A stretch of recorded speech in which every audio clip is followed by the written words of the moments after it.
का रण अतीक के बहाने कौन साध रहा है सियासी समीकरण। निकाय चुनाव में अतीक को सियासी मुद्दा बनाने की कोशिश हो रही है। अतीक अशरफ शूटआउट को धार्मिक एंगल देने की कोशिश हो रही है।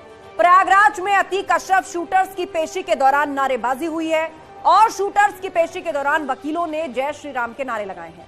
तो वहीं महाराष्ट्र के बीड़ में अतीक अशरफ के लिए पोस्टर लगे जिसमें उन्हें शहीद बता दिया गया। वहीं तौकीर रजा ने अतीक अशरफ शूटआउट पर सवाल उठाए। तौकीर ने जहां इस शूटआउट को सोची समझी साजिश बताया, तो वहीं सपा सांसद शफीकुर रहमान बर्क ने कानून व्यवस्था पर यूपी सरकार को घेरा। सवाल वही, निकाय का रण अतीक के नाम से साधे समीकरण। अतीक पर 101 के सियासत में शहीद का फेस। अतीक अशरफ शूटआउट, तौकीर बर्क को डाउट। शुरू करेंगे डिबेट, पहले ये रिपोर्ट देखिए।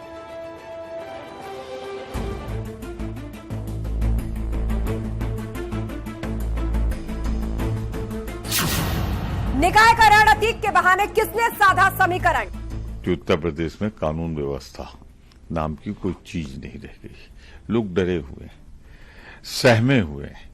जिस तरीके से जो भाषा बोली गई, उनका दुष्परिणाम सब सामने आ रहा है। चाहे क्राइम हो चाहे क्रिमिनल हो, उस पर किसी भी तरह का कम्युनल कलर चढ़ाने की कोशिश नहीं होनी चाहिए। क्राइम क्राइम है, क्रिमिनल क्रिमिनल है। पोस्टर पर संग्राम, अतीक अशरफ को क्यों शहीद का नाम। ये जुल्म की इंतहा हो गई।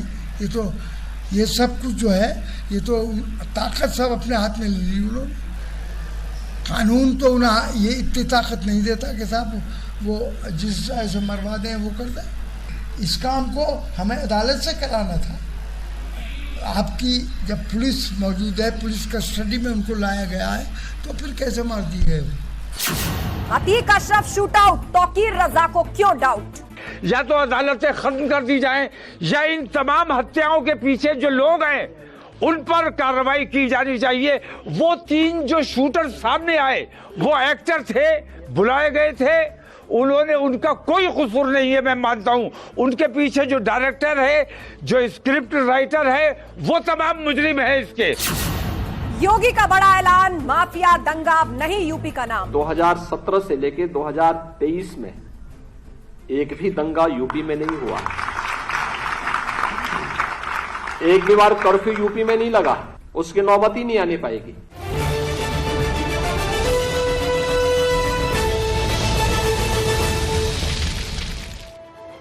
और अब वक्त है आज महाबहस के सवाल का। चर्चा के दौरान एक एक करके किन सवालों के जवाब हम अपने तमाम पैनलिस्ट से मांगेंगे और किन सवालों को उठाएंगे। क्या निकाय चुनाव में अतीक को सियासी मुद्दा बनाने की कोशिश कुछ सियासी दलों द्वारा की जा रही है।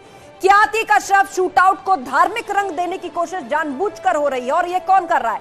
क्या माफिया के खिलाफ योगी सरकार के एक्शन से विपक्ष परेशान है और इसीलिए एक अलग किस्म की राजनीति हमें देखने को मिल रही है। चर्चा के लिए गेस्ट पैनल हमारे साथ जुड़ चुका है। हमारे साथ एसएन सिंह थोड़ी देर में जुड़ेंगे, बीजेपी प्रवक्ता। अशोक यादव हमारे साथ समाजवादी पार्टी के प्रवक्ता है। मेहरुद्दीन रंगरेज हमारे साथ मुस्लिम स्कॉलर, वो भी जुड़ेंगे। जय भगवान गोयल अध्यक्ष हिंदू फ्रंट, वो भी हमारे साथ होंगे। और वेद भूषण पूर्व एसीपी, ये सभी पैनलिस्ट हमारे साथ एक एक करके जुड़ेंगे। आप सभी मेहमानों का बहुत बहुत स्वागत है। तो चलिए, जैसे ही बाकी के पैनलिस्ट हमें ज्वाइन करते हैं, ओपनिंग रिमार्क्स आप लोगों के सुन लेते हैं और शुरुआत करने जा रहे हैं अशोक यादव जी, सपा प्रवक्ता हमारे बीच में। 30 सेकंड के अंदर आपके लिए सवाल।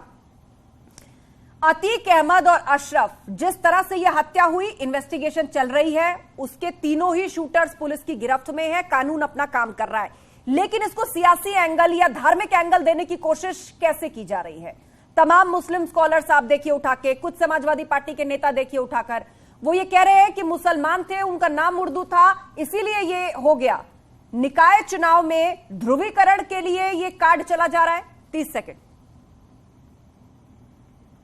रूप से सत्य है कि ये जो अतीक और मुख्तार के ऊपर जो सरकार द्वारा कार्रवाई की जा रही है, ये पूरी तरह से चुनावी एजेंडा है इनका।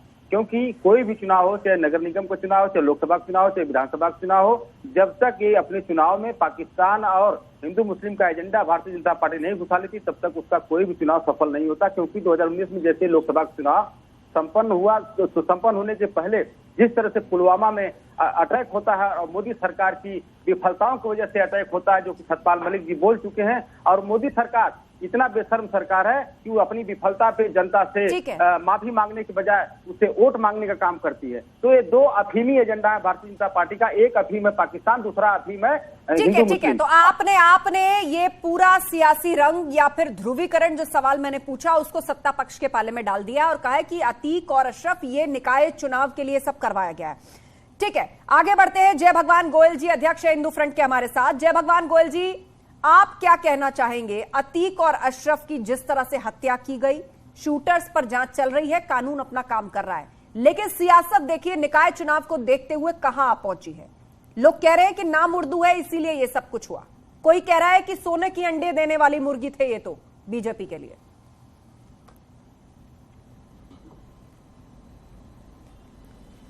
देखिए आस्था जी, ये बात बिल्कुल स्पष्ट नजर आ रही है कि ये लोग किस तरीके से एक आतंकवादी का, एक उस व्यक्ति का, अतीक अहमद जैसे व्यक्ति का जिसके ऊपर 100 से ऊपर मुकदमे थे, जिसका जब चाहे दिन में मर्डर कर दिया, जब चाहे जिसको किडनैप कर लिया, ऐसे व्यक्ति को अगर पुलिस प्रशासन उसके खिलाफ कार्रवाई कर रहा है, अगर उनको मारा गया है या उनकी हत्या हुई है, जो भी कुछ हुआ है, सारी एजेंसियां उसकी इंक्वायरी कर रही हैं, SIT लगा दी है, जज नियुक्त कर दिए हैं, सारा काम हो रहा है।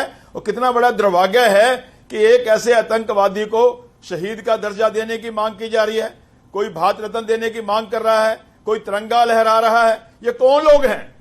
ये वही लोग हैं जो ऐसा कर रहे हैं, जिन्होंने ऐसे लोगों को पाल के रखा हुआ था, जिनके कारण से यूपी आतंकियों का अड्डा बनी हुई थी, जिस यूपी में कोई व्यक्ति, कोई व्यापार धंधा करने को तैयार नहीं था।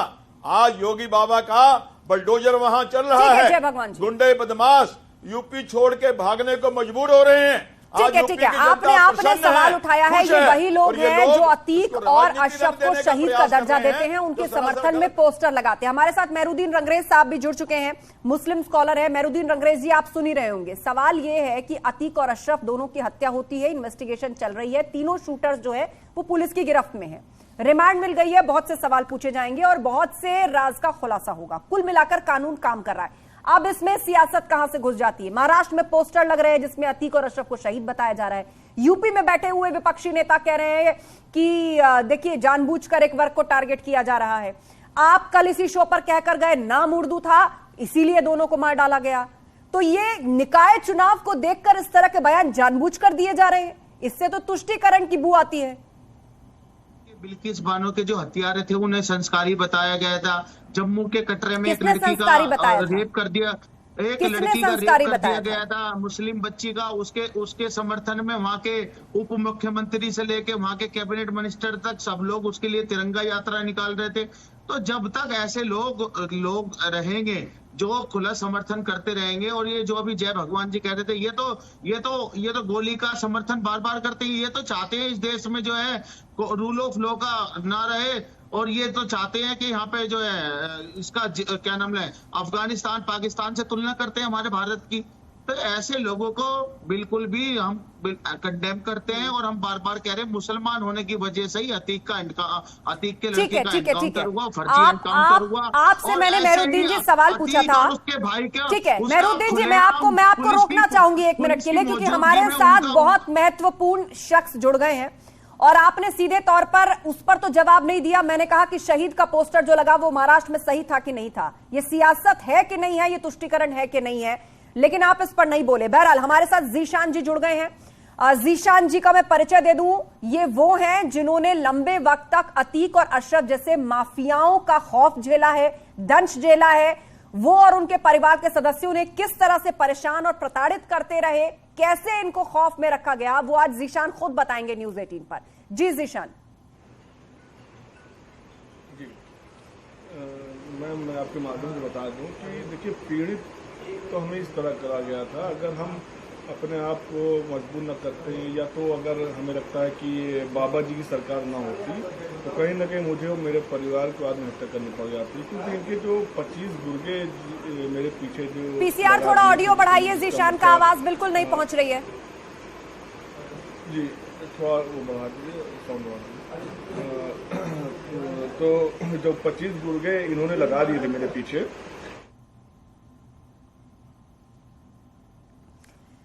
तो कोई टेक्निकल दिक्कत है, जीशान साहब की आवाज नहीं आ रही है, लेकिन हम उनसे बातचीत जारी रखेंगे आगे भी। मेहरुद्दीन रंगरेज हमारे साथ है, वेद भूषण जी हमारे साथ है, पूर्व एसीपी। वेद भूषण जी, अभी जिन दो महत्वपूर्ण लोगों की तलाश है उनमें एक शाइस्ता परवीन है और दूसरा है गुड्डू मुस्लिम। दोनों की ही भूमिका अत्यधिक संदिग्ध है और उनसे जुड़े हुए बहुत खतरनाक डॉट्स जो हैं वो एसटीएफ और पुलिस को मिले हैं और इशारा भी किया गया अगले 102 दिन में बड़ा खुलासा हो सकता है। लेकिन कुछ सियासतदान मानते हैं कि सियासी फायदे के लिए हत्या करवाई गई है। देखिए आस्था, ये पहला एनकाउंटर नहीं है इस देश में, पहला शूट आउट नहीं है इस देश में। इंदिरा गांधी कांग्रेस की बहुत बड़ी लीडर थी, प्रधानमंत्री रही इस देश की, उनका शूट आउट हुआ। राजीव गांधी का शूट आउट हुआ। अभी ताजा में ही जापान के प्राइम मिनिस्टर के ऊपर अटैक हुआ। तो ये कोई पहली चीज नहीं है कि पहली बार ऐसा हुआ हो। और कोई सबसे ज्यादा जिसका नुकसान मुस्लिम कम्युनिटी को हुआ वो अतीक और मुख्तार अंसारी की वजह से हुआ। सबसे ज्यादा जिनको कुचला गया वो मुस्लिम वर्ग था, क्योंकि उनको नुकसान पहुंचाकर ये अपनी सियासत यहाँ तक पहुंच के अपनी इन्होंने राजनीतिक पकड़ बनाई। और जिस शाइस्ता परवीन की आप बात कर रही हैं उसके खिलाफ 3 मुकदमे हैं और गुड्डी मुस्लिम जो भागा हुआ है उसके खिलाफ भी मुकदमे हैं। 162 मुकदमे इन लोगों के तमाम परिवार के खिलाफ हैं। ये आम अपराधी नहीं है, ठीक है। वो तमाम जो अदालतें हैं, नेशनल ह्यूमन राइट्स कमीशन है, तमाम तरह की संस्थाएं देश के ऊपर हैं।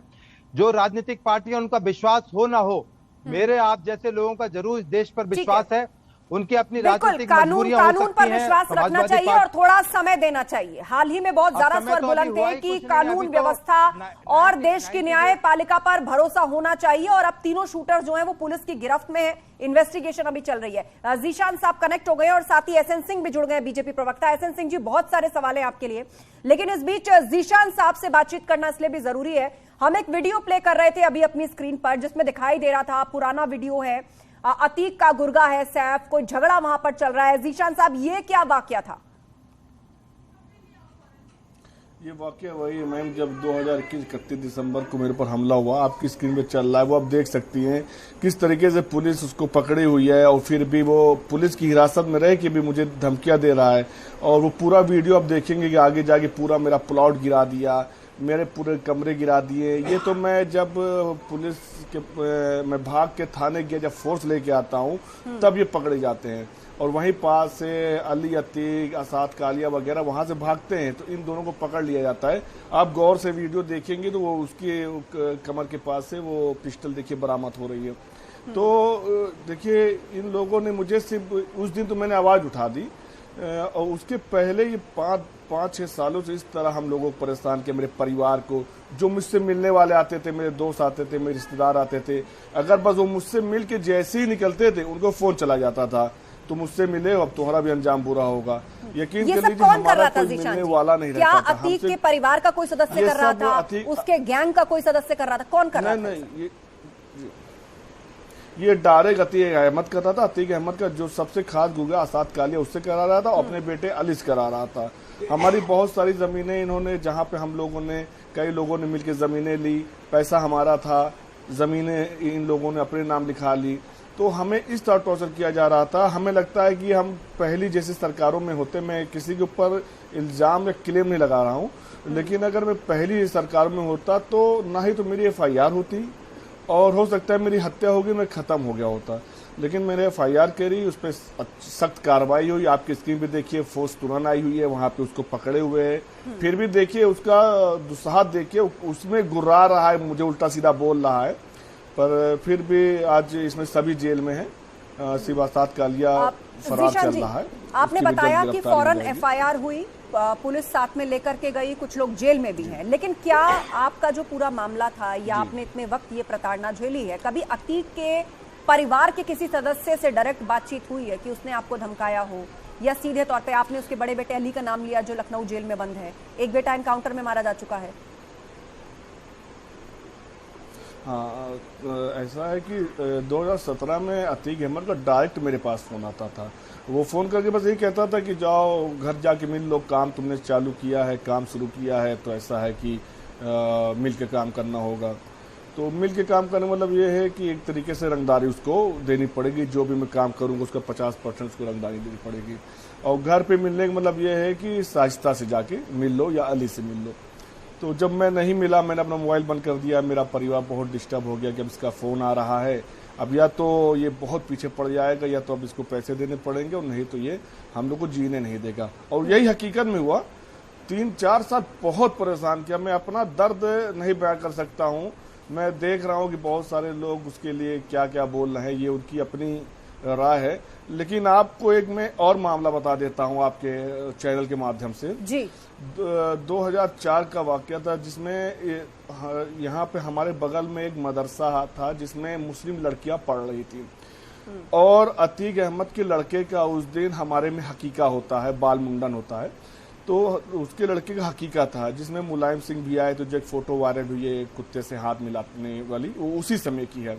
आप ये यकीन कर लीजिए, उस समय वहां पे जश्न मनाया जा रहा था, और यहाँ पे 2 लड़कियों की ठीक बगल में आबरू लूटी जा रही थी, जो हाफिजे कुरान थी, जो कुरान पढ़ रही थी, अल्लाह की तिलावत कर रही थी। रात भर बलात्कार किया गया, उनको छोड़ दिया गया। सुबह बहुत मीडियाबाजी हुई, तो सारे उसमें अतीक के गुर्गे थे। आपको बता दूं, सब जानते हैं यहाँ जी, बिल्कुल। और ये केस जो है काफी चर्चा में रहा, और आजकल एक बार फिर से इसकी चर्चा हो रही है। लेकिन जीशान जी, आपने बताया कि कैसे सालों तक आपके परिवार को परेशान किया जाता रहा, क्योंकि आपने कोई काम शुरू किया था और सीधी रंगदारी अतीक ने 50% की आपसे मांगी थी। और खास बात जो आप कह रहे हैं वो ये कि अतीक ने फोन करके कहा था 2017 में कि घर जाके मिल लो। किससे मिल लो? शाइस्ता से मिल लो, या फिर शाइस्ता और असद, या फिर अली से मिल लो। अली से मिल लो, बड़ा बेटा अली से। यानी कि इस रंगदारी के पूरे खेल में शाइस्ता भी बराबर शामिल रही है, और उस तरह की डील जेल में बैठकर अपनी पत्नी शाइस्ता द्वारा अतीक अहमद करवाता रहा है। ठीक है, हमारे साथ एसएन सिंह जुड़ गए हैं, बीजेपी प्रवक्ता। एसएन सिंह जी, ये तमाम बातें जो विक्टिम रहे हैं, जिन्होंने दंश झेला है, प्रताड़ना झेली है, वो बता रहे हैं। और भी बहुत सारे ऐसे लोग हैं जो आज खुलकर बोलने की हिम्मत कर पा रहे हैं। लेकिन विपक्ष ये कह रहा है जिस तरह से हत्याकांड हुआ वो लोकतंत्र की हत्या है, और अब तो उन्हें शहीद बताकर पोस्टर भी लगाए जा रहे हैं। लोकतंत्र की हत्या तब होती है जब एक गुनाहगार जो हत्या कर देता है, उसके बाद ना उसके लिए गवाह मिलते हैं, ना जो उसके लिए वकील मिलते हैं, ना उसके लिए जज मिलते हैं, और उसके साथ सरकार खड़ी होती है। हमारे भाई ने बहुत अच्छी बात बताई इसके साथ, और मैं एक चीज जोड़ना चाहता हूँ। एक अग्रवाल जी हैं जिसपे अतीक ने सिविल लाइन में मकान बनवाई थी, वो अग्रवाल आते हैं, उस समय हम लोग पत्रकारिता कर रहे होते हैं, और आते हैं, मोहन सिंह जी सांसद होते हैं, बलवंत राय मेहता लेन पे रहते हैं, उनसे बताते हैं कि अतीक ने कहा कि अपनी एक आंख दे दीजिए, और नहीं तो सिविल लाइन वाली जमीन दे दीजिए। वो कहते हैं हम नेताजी से बात करेंगे, पता नहीं क्या बात करते हैं। 7 दिन बाद अतीक उस पर कब्जा कर लेता है। मैं कह रहा हूं, ये जितना गुनाह अतीक ने किया उतना ही समाजवादी पार्टी के लोग ने उन्हें किया। 91 और 93 में उसके खिलाफ प्रत्याशी नहीं उतारते हैं, 95 में गेस्ट हाउस जैसे कांड में उससे मदद लेते हैं, 96 में अपनी पार्टी से उसको विधायक बनाते हैं, 2004 में उसको सांसद बनाते हैं, और 2016 में एक झूठा स्वान रचते हैं निकालने का, और पुनः 2017 में उसको टिकट देने का कार्य करते हैं, 2014 में श्रावस्ती से टिकट देते हैं। मैं तो कह रहा हूं, राम गोपाल जी ने एक बयान दिया, 112 मुकदमे जिस पर कायम हैं, राम गोपाल जी ने कहा वो अपराधी नहीं है। मुझे लगता है लोकतंत्र की हत्या तब होती है जब ऐसे लोकतंत्र के रखवाले एक अपराधी के साथ खड़े हो जाते हैं। और मैं कहता हूं, मुझे लगता है इसका जवाब अशोक यादव जी को देना चाहिए। अशोक यादव जी, जिस पार्टी और जिस सरकार पर सबसे ज्यादा संरक्षित करने का आरोप लगा अतीक अहमद को, वो समाजवादी पार्टी है। इतना ही नहीं, गैंगस्टर एक्ट तक हटा लिया गया। आस्था जी, अतीक अहमद एक बार जब अपना दल भाजपा गठबंधन से चुनाव लड़ रहा था, तो भारतीय जनता पार्टी इसके बारे में क्या कहेगी? अतीक अहमद जब यहाँ गिरफ्तार होकर आया, साबरमती जेल से जब यहाँ यूपी प्रयागराज पुलिस लेके आई, तो उसकी बहन ने प्रेस कॉन्फ्रेंस के दौरान बताया कि उत्तर प्रदेश सरकार के कैबिनेट मंत्री, जिसका नाम नंद गोपाल नंदी है, उसके यहाँ उसके बिजनेस टर्म थे, और 5 करोड़ रुपया। मैं आपके बीच में नहीं बोल रहा था, मैं आपके बीच में नहीं बोल रहा था। मैं बड़ा अनुशासित रहता हूँ टीवी पे। क्यों इस मुख्यमंत्री तरह से आवास नहीं में उसको चलेगा। बुलाया जाता मैं आपको है? बोलने नहीं दूंगा क्यों एहसन उसको सिंह जी, बुलाया जाता है? मैं आपको बोलने नहीं दूंगा।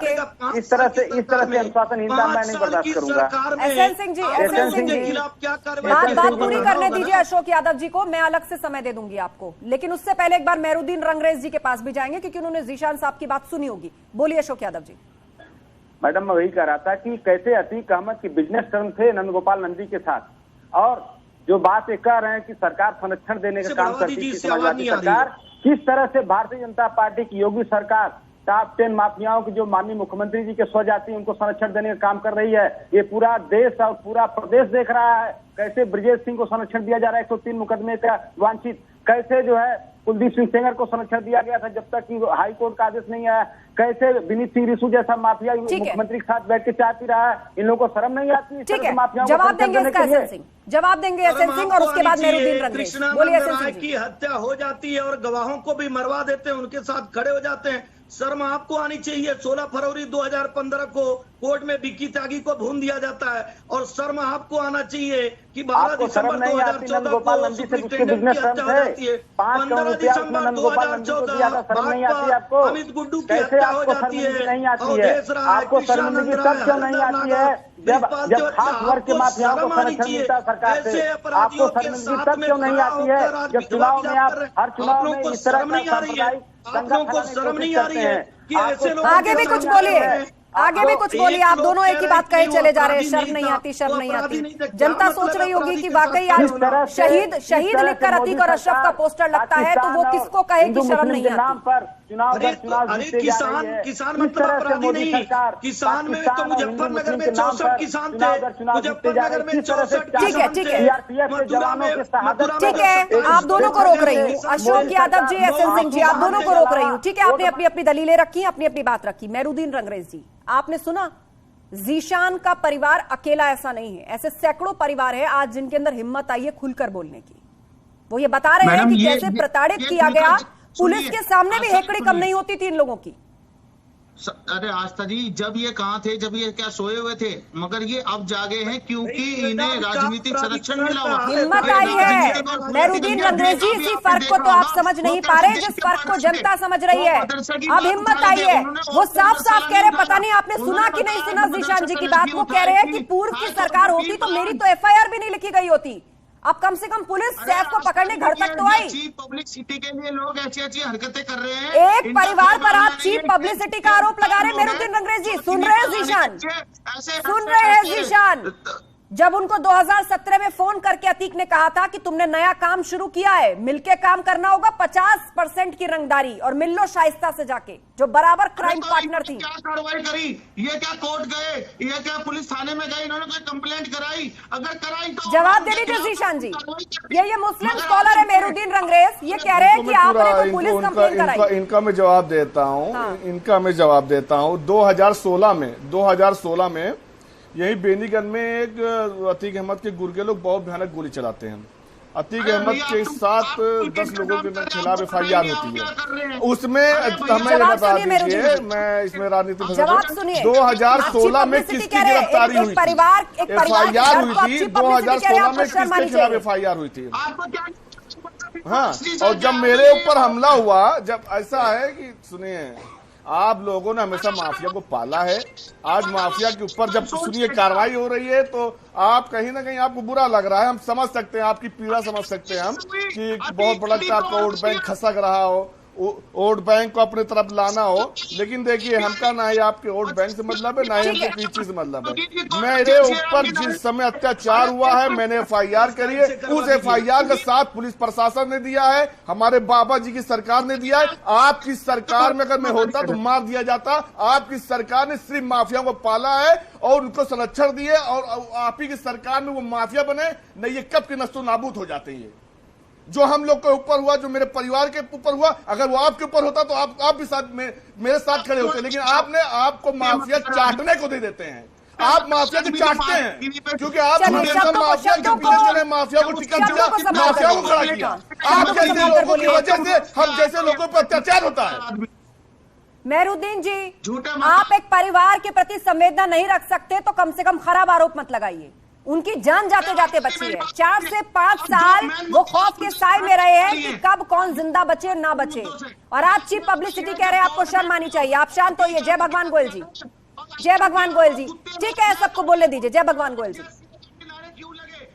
जी जी, आप कुछ कह रहे थे, आपकी आवाज नहीं आई थी, बोलिए। जिस तरह से आज अतीक का ये लोग गुणगान करने की कोशिश कर रहे हैं, जैसे कांग्रेस के लोग आज खुलेआम उनका महिमा मंडल कर रहे हैं, आज उनके यहाँ पोस्टर लगा रहे हैं। ये कोई नई बात नहीं है। हमें आपको सबको याद होगा कि दिग्विजय सिंह कांग्रेस के बहुत बड़े नेता हैं, जो ओसामा बिन लादेन को ओसामा जी कह के बुलाते थे।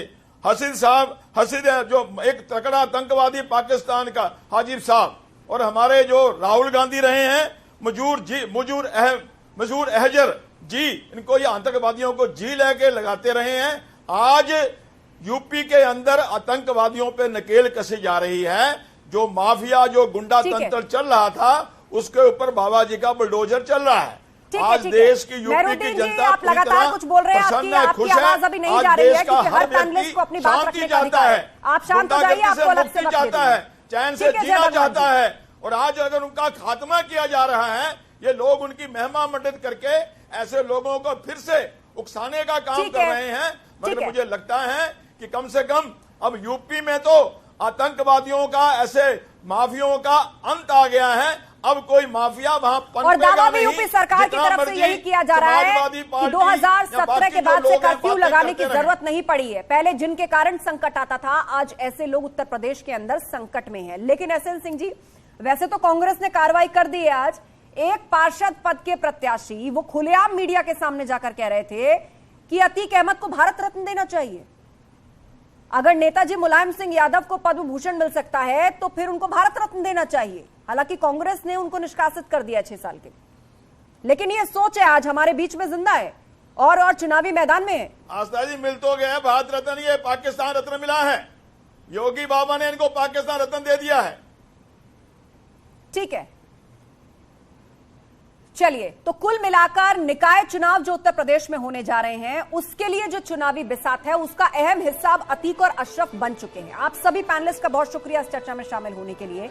लेकिन इसे विडंबना कहिए या इसको दुर्भाग्य कहिए मौजूदा चुनावी दौर का, कि जिसमें अतीक और अशरफ जैसे दुर्दांत अपराधी, जिनको कोर्ट ने उम्र कैद की सजा सुनाई, माफिया और गैंगस्टर के न जाने कितने मामले इनके ऊपर चल रहे थे, और जो जीशान हमारे साथ जुड़े थे, उस तरह के सैकड़ों पीड़ित परिवार, जिनके परिवार के सदस्यों को या तो इन्होंने मारा या इनकी प्रॉपर्टी को हड़प लिया, और रंगदारी का खेल जेल के अंदर से भी जारी रहा। उनके लिए आज संवेदनाएं प्रकट करके, इसलिए कि क्या वो एक खास वर्ग से आते हैं, एक खास धर्म से आते हैं, निकाय चुनाव में धर्म का कार्ड खेलने की कोशिश की जा रही है। तो यह ध्यान जनता आप ही को रखना है कि निकाय चुनाव है तो मुद्दे आपके होने चाहिए। अपने आसपास साफ सफाई, हर चीज को अच्छे से देख लीजिएगा। किसी भी तरह के धर्म के कार्ड में फंसने की आवश्यकता नहीं है, और ये सबके लिए। माबैस में इतना ही, खबरें जारी हैं, आप जुड़े रहिए हमारे साथ। आप देख रहे हैं न्यूज़ 18 उत्तर प्रदेश उत्तराखंड।